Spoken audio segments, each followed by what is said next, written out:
Hey guys, I promised you a DIY how to make your own jelly plate for mono printing. So in order to do that at home, it's really easy. Get yourself some Knox Original Unflavored Gelatin. I buy the big box of 32 envelopes. And they're not real good with the directions on the package, so I went to the website. It's actually one packet with a quarter cup of cold water and a quarter cup of boiled water per packet. For this, we're going to double it. So we're going to use 2 packets with that same quarter cup of hot and cold water. You'll need a brownie tin, and I use these flexible ones because it's very easy to get the jelly plate out of it later on. And I got this for $2 at the dollar store.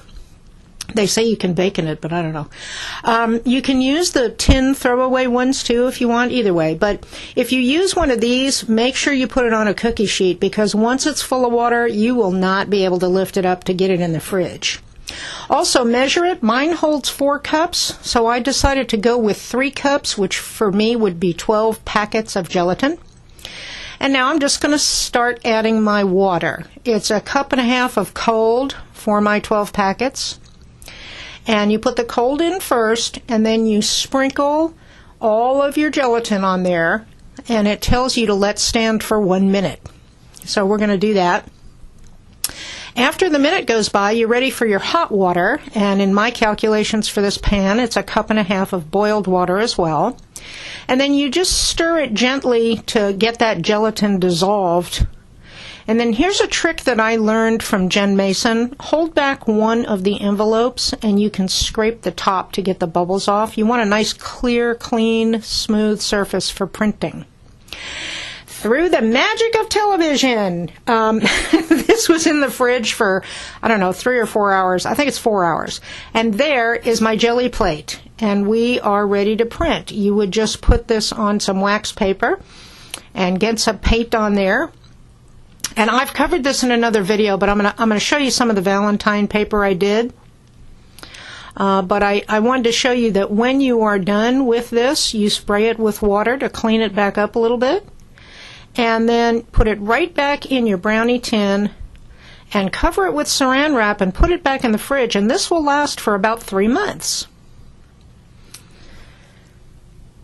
Okay, I have cut up a bunch of dancers and hearts and other things, and I've gotten my jelly plate back out of the fridge. I'm ready to print some of my Valentine paper.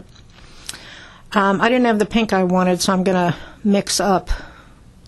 You know, I never seem to have the pink that I'm looking for. It just dawned on me. But anyway, okay, you can put your paints in any order. You can do small blobs, big blobs, thin, you know, get as many stripes on this thing as you want. It's totally up to you. And don't clean off your roller. Save that juicy roller. We're going to use that later. And then I'm using my cutouts here as masks. If you have other masks you want to use, that's good too. Then just lay your paper down on top, and voila! You have your first mono print. And you can get several prints off of this, but I want to take the pieces off and show you that on the tissue paper you can get almost the reverse image.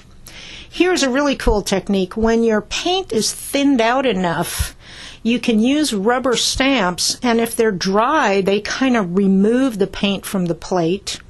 And you'll get this really cool kind of image where the stamps are actually the inverse because the paint has been removed from the plate. I'm going to load it up one more time and use my Tim Holtz masks and some extra dancers and things that I had laying around. I could do anything here. I could draw on the plate with the back of a brush. I mean, it's unlimited really. But I wanted to show you this because I want to, first of all, you can get several prints off of this, and you saw this in my printed tissue paper video, so I know you know about this. But when you remove these masks, make sure you clean them on paper because they are loaded with paint. And then remember there was paint underneath the mask, so you can come back in and get yet another reverse image. I mean, it just goes on. And then, of course, these are embellishments for later as well. Here again, I used just the leftover paint from my roller, so it's really thin. So my dry rubber stamps are removing paint when I stamp down, and there's my reverse image. If you want to change colors or you're ready to put it away, just clean it with some water, just gently with a paper towel and some water. Stick it back in your brownie tin and cover it with your plastic saran wrap, and this is good for 3 months. Go try this. Monoprinting is addictive. See you later.